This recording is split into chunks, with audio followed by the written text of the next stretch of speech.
Good morning students. 12th class में chapter electrostatic potential and capacitance आपका चला हुआ है। आज ये मान लीजिए कि इस चैप्टर का लास्ट वीडियो आपके पास आएगा और इसमें हम बहुत ही इम्पोर्टेंट पार्ट इस चैप्टर का पढ़ रहे हैं। सबसे पहला जो टॉपिक मैं यहाँ पे लिख रहा हूँ वो है यूजेस ऑफ कैपेसिटर। सभी के पास बुक है, तो जो बुक आपके पास चाहे कोई भी हो, किसी भी पब्लिशर की हो, आप सभी को ये कैपेसिटर के यूजेस उसमें से पढ़ लेने हैं और नोट भी करने हैं। कोई प्रॉब्लम हो तो आप मेरे से डिस्कस कर सकते हो। टॉपिक है effect of dielectric on various parameters. Effect of dielectric on various parameters. हम कैपेसिटर पढ़ रहे हैं तो डेफिनेटली कैपेसिटर के पैरामीटर के ऊपर ही बात करेंगे। तो ये आपके दो केस रहेंगे, इसके दो केस हैं। ये जो हम कर रहे हैं फर्स्ट केस, इसमें कंडीशन ये है कि एक कैपेसिटर हमने लिया, उसको एक बैटरी से कनेक्ट किया, बैटरी से या सेल से कनेक्ट करके इसको कर दिया चार्ज। चार्ज करने के बाद इसके ऊपर आ गया पॉजिटिव और नेगेटिव चार्ज। पहले कनेक्ट किया, कनेक्ट करके चार्ज कर दिया, चार्ज करने के बाद बैटरी को हटा दिया। ये कंडीशन हमारे पास है। तो अब देखिए क्या है। ऐसा होने के बाद when dielectric slab is introduced in between the gap of the plate, जो इन प्लेट्स के बीच में गैप है, इनके बीच में हमने क्या कर दिया, एक डाइलेक्ट्रिक मीडियम या डाइलेक्ट्रिक स्लैब हमने इंट्रोड्यूस कर दी है। ठीक है, तो ये कंडीशन में लेके चल रहा हूं। कुछ पैरामीटर्स इनिशियली मैं अज्यूम कर रहा हूं, वो क्या है, यानी जब हमने इस तो हम मान के चल रहे हैं कि जिस टाइम पे कैपेसिटर के अंदर स्लैब नहीं है उस टाइम पे उसका चार्ज क्या नोट है, इलेक्ट्रिक फील्ड ई नोट है, एनर्जी यू नोट है। फॉर्मूलाज आपकी जो आ चुके, Q naught is equal to C naught V naught, E naught is equal to V naught by d, where d is the separation between plates, and U naught is equal to 1/2 C naught V naught square. First part देखिए, ये है कब, जब slab नहीं थी तब। अब हम इंट्रोड्यूस कर रहे हैं स्लैब। जैसे स्लैब इंट्रोड्यूस करी तो सबसे पहला आता है चार्ज। चार्ज के ऊपर क्या इफेक्ट होगा, तो देखिए जैसे ही मैं उस बैटरी को हटाता हूं तो मेरे पास इस तरह से कैपेसिटर आ गया, यहाँ पे पॉजिटिव, यहाँ पे नेगेटिव, और यहाँ पे इंट्रोड्यूस कर दी मैंने एक प्लेट। तो मेरे को ये बताइए, क्या ये प्लेट इंट्रोड्यूस करवाने से सिस्टम का टोटल चार्ज चेंज होगा? नहीं होगा। डेफिनेटली इसके इंट्रोड्यूस करवाने पे इस पैरेलल प्लेट कैपेसिटर के चार्ज के ऊपर कोई इफेक्ट नहीं रहेगा। कितना था, क्या नोट, कितना रहेगा, क्या नोट ही रहेगा। सेकेंड पार्ट क्या जी, इलेक्ट्रिक फील्ड। बहुत अच्छे से आप पढ़ चुके हो, कहीं ना कहीं एफ के बारे में आपने पढ़ा था, फोर्स।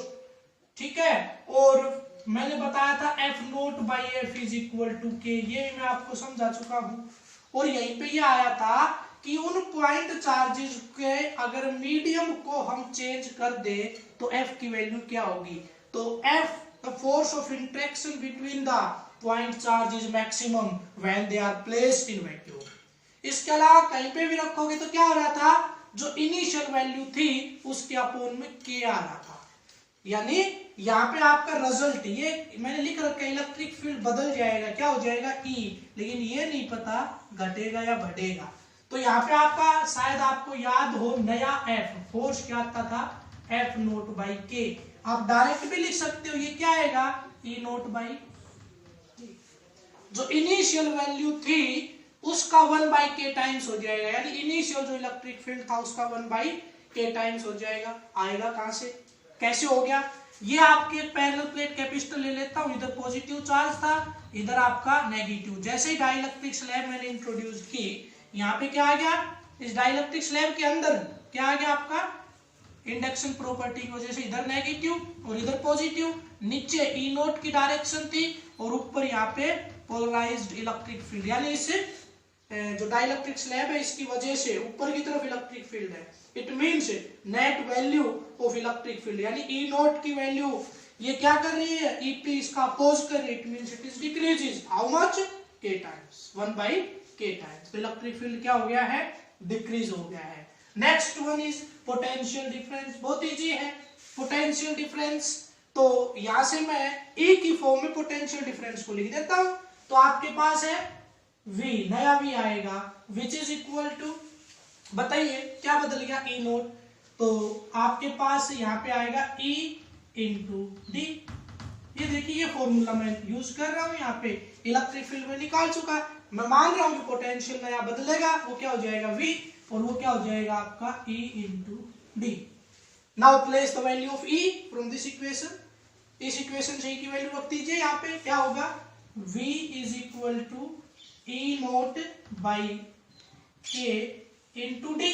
अब ये बताइए मेरे को E नोट इंटू में D क्या होता है, E नोट इंटू में D, इधर ले आओ इस D को, तो E नोट इंटू में D is equal to V naught. Means आपके पास V की वैल्यू क्या होगी है, V is equal to V naught by D, means potential difference is also decreases, potential sorry K आएगा, potential difference is also decreases, वो भी आपका क्या हो गया है 1/k टाइम्स हो गया है। उसके बाद है आपका कैपेसिटेंस। साफ साफ आप सबसे पहले कैपेसिटेंस को C इज इक्वल टू क्या होता है, C इज इक्वल टू क्या हो बाई V। यहां से देखिए C naught is equal to क्या हो नोट बाई V, तो यहाँ पे C इज इक्वल टू क्या हो बाई V होगा। अब देखिए यहाँ पे ये जो क्या है that is after placing the, after introducing the dielectric slab. क्या की वैल्यू तो बदली ही नहीं, क्या रहेगा, क्या नोट ही रहेगा, लेकिन V बदल गया। बदलने के बाद V की वैल्यू V हमने यहाँ पे लिख रखी है, V की वैल्यू ये, तो V नोट बाई K हम यहाँ पे यूज कर सकते हैं। तो यहाँ पे देखिए C is equal to V की वैल्यू ऊपर वाले इक्वेशन से यहाँ रख दीजिए, तो क्या नोट तो आपका एज इट इज है ही, और नीचे आपकी V की वैल्यू मैंने रिप्रेजेंट सॉरी लिखी, तो ये आ गया आपका V नोट और ऊपर चला गया K। ये आपका क्या है, क्या note by V is C note, वो क्या होगा आपका C नोट। तो आपका C is equal to C note, ये क्या note by V note into में K। इट मींस सारी चीज अब तक डिक्रीज हो रही थी, क्या वो सेम रहा, इलेक्ट्रिक फील्ड बदल गया, डिक्रीज हो गया, पोटेंशियल डिफरेंस डिक्रीज हो गया, बट कैपेसिटेंस इज इंक्रीजेस, कितने K टाइम्स क्या हो गया, ये इंक्रीज हो गया है। उसके बाद देखिए last one is energy store. तो आपके पास फॉर्मूला दिख रहा है 1/2 C note V note square. तो मैं कह रहा हूं, तो आपके पास एनर्जी स्टोर का फॉर्मूला है U note is equal to 1/2 C note V note. तो डेफिनेटली यहाँ पे एनर्जी स्टोर चेंज होगी, ये U नोट तो रहेगी नहीं, क्यों, क्योंकि C नोट बदल चुका, V नोट बदल चुका, तो क्यों ना हम इन दोनों वैल्यूज को यूज कर ले। Suppose the energy is U, क्या हो जाएगी आपकी एनर्जी स्टोर U हो जाएगी 1/2 CV square. Now place the value of C and V और C की वैल्यू रख दीजिए, तो V की value V naught by K और C की वैल्यू कैपेसिटेंस की वैल्यू आई है आपकी C note into K।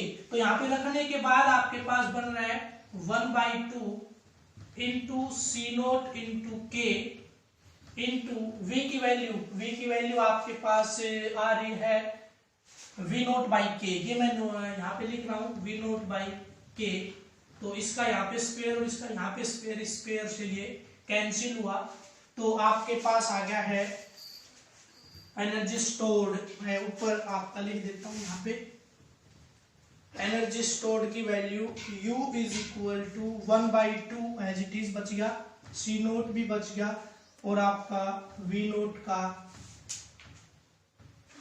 Square हो गया, और नीचे आ गया K, नीचे आपका आ गया है K। इट मींस इस कंप्लीट को अगर मैं देखूं तो किसकी वैल्यू है U नोट, तो U is equal to U note by K। Means energy stored is also 1/K note, 1/K times of the initial value. तो आपको याद रखना है कि अगर हम पैरेलल प्लेट कैपेसिटर को एक बैटरी से चार्ज करके बैटरी को डिस्कनेक्ट करने के बाद उसमें अगर डाई इलेक्ट्रिक स्लैब इंट्रोड्यूस करते हैं तो चार्ज की वैल्यू सेम रहती है। तो एक बार देखना भाई, शायद पीछे आपका ये यहाँ पे गलती से 2 लिखा गया, शायद यहाँ पे मैंने 2 लिख दिया था, ये नोट आएगा यहाँ पे। तो देखिए उसके बाद इसमें आपका चार्ज सेम रहा, इलेक्ट्रिक फील्ड E की वैल्यू वो आपकी 1/k टाइम यानी डिक्रीज हो गया, potential is also decreases, capacitance is increases and energy stored is also decreases. इसी का नेक्स्ट पार्ट है कि आपकी बैटरी को अगर डिस्कनेक्ट ना करें तो इसी का सेकंड पार्ट है effect of dielectric on various parameter. Second case क्या है, अब की बार हमने एक पैरेलल प्लेट कैपेसिटर के अक्रॉस बैटरी लगा दी है और बैटरी को डिस्कनेक्ट किए बिना ही इसके अंदर डाइलेक्ट्रिक स्लैब इंट्रोड्यूस्ड कर देनी है, यानी विदाउट डिस्कनेक्टिंग द बैटरी। ठीक है, तो देखिए सबसे पहले वही है सेम चीजें जो आपके इससे पीछे वाले आर्टिकल में थी, सेम एज इट इज मैं लेके चल रहा हूं। तो सबसे पहले यार आपका पोटेंशियल डिफरेंस 10th क्लास में आपने पढ़ा था कि बैटरी एक ऐसी डिवाइस है जो किसी सर्किट में उसके पोटेंशियल डिफरेंस को मेंटेन करने के लिए यूज होती है। तो जितना भी वोल्टेज आपका कम और ज्यादा रहेगा वो आपका बैटरी उसको मेंटेन कर लेगी। इट मींस पोटेंशियल डिफरेंस तो बदलेगा ही नहीं। डाइलेक्ट्रिक स्लैब जैसे इंट्रोड्यूस करोगे तो उससे आपका पोटेंशियल इंक्रीज या डिक्रीज जो भी होना है उसको मेंटेन कौन कर देगी, battery. It means potential difference तो चेंज नहीं होगा। उसके बाद है electric field. Electric field is equal to, we know that इसका रिलेशन है आपका। तो क्या इसके बीच में डाइलेक्ट्रिक स्लैब रखने से डी की वैल्यू चेंज होगी? नहीं होगी। तो वे तो हो ही नहीं रहा, पहले ही चेंज, इट मींस ये आपका सेम रह जाएगा, electric field is not change. उसके बाद है कैपेसिटेंस। कैपेसिटेंस आपका बदल जाएगा, यहाँ पे C की वैल्यू आपकी चेंज हो जाएगी। वो कैसे चेंज होगी बताइए? तो यहाँ पे कैपेसिटेंस की वैल्यू इंक्रीज होनी है। क्या होनी है? इंक्रीज होनी है। कितनी इंक्रीज होनी है और क्यों होनी है ये आपको बताना है। बताइए, अगर मैं इसके बीच में कोई स्लैब रखूंगा तो then it use extra charge, charge बढ़ गया। मीन्स यहाँ पे ये मत देखिए कि नेट इफेक्ट के ऊपर, क्या नेट इफेक्ट पे मत जाइए। अगर यहाँ पे स्लैब रखी तो इसने एक्स्ट्रा चार्ज गेन किया, एक्स्ट्रा चार्ज गेन किया। सी और क्या तो डायरेक्टली डिपेंड करते हैं, यहाँ पे देख रहे हो आप सी, तो इसके ऊपर डायरेक्टली डिपेंड करता है। It means C is changed, C naught is change to C और which is equal to C naught into K. आपका कैपेसिटेंस इंक्रीज हो जाएगा और नया कैपेसिटेंस इतने टाइम इंक्रीज हो जाएगा।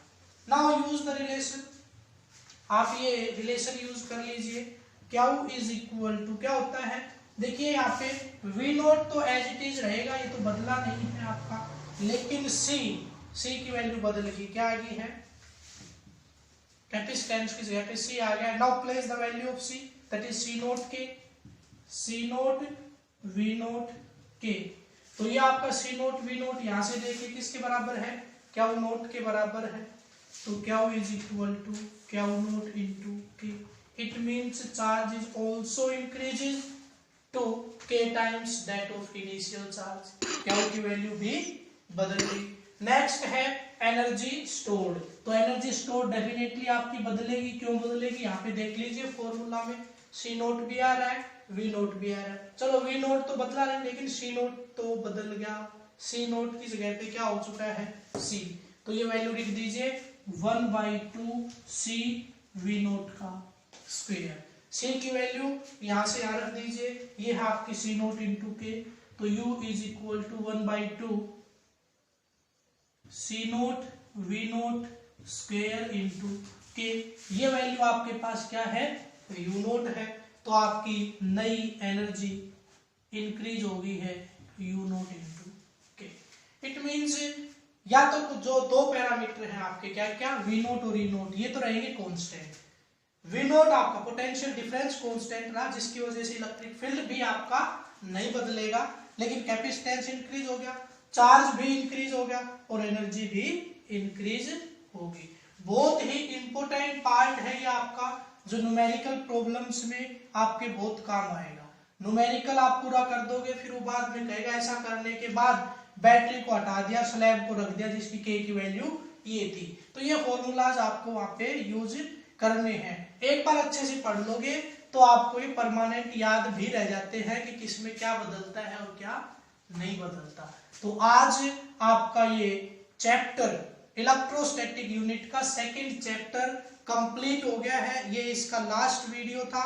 इसके अलावा कुछ important points related to that and uses वगैरह जो मैंने आपके छोटे वो कंप्लीट कर लेना, ठीक है। और इसके अलावा असाइनमेंट आपको इसमें जो कुछ क्वेश्चंस, कुछ पार्ट इसका बचा हुआ है उसका असाइनमेंट में डाल दूंगा। एक दिन का गैप देके, यानी बुधवार को, वेडनेसडे को मैं आपका असाइनमेंट चेक करूंगा। तब तक आपका अगर कोई पीछे की दिक्कत हो या और कुछ हो उसको सोल्व कर लीजिए।